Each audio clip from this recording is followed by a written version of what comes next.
Okay, I thought I'd do a brief video on abstract data types because list is the first abstract data type we're going to look at in the course. So an abstract data type isn't a concrete data structure in the sense that an array is. It doesn't dictate how the data is organized. With arrays, we know that we have to store all the items as one contiguous block, and arrays also dictate that every item in the array has to occupy the same amount of memory. So arrays are telling us how the data has to be stored.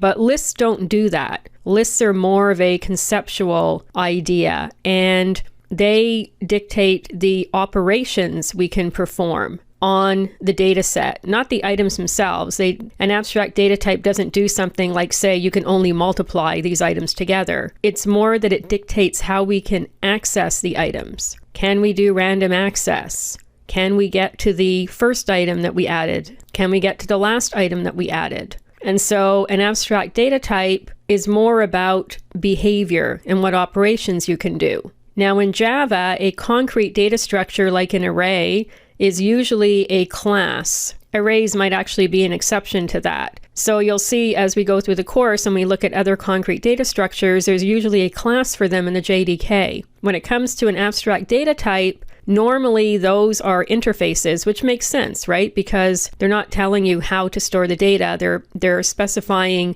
behavior, and that's commonly done with an interface. And so basically, any data structure can be used to implement an abstract data type. As long as you have a class that implements the interface for the abstract data type, any class can behave like that abstract data type. So in the case of lists, any class that implements the list interface is a list. And so you could have a class that uses an array for the list. If that class implements the list interface, it can be treated like a list. You could have a class, this would be a terrible thing to do, but you could have a class that has individual fields for every item in the list. As long as that class implements the list interface, it's a list. You can treat it like a list. And so when it comes to an abstract data type, they're not concrete data structures. They don't dictate how the data can be stored, but they do dictate the operations you can do on the abstract data type. So for example, with lists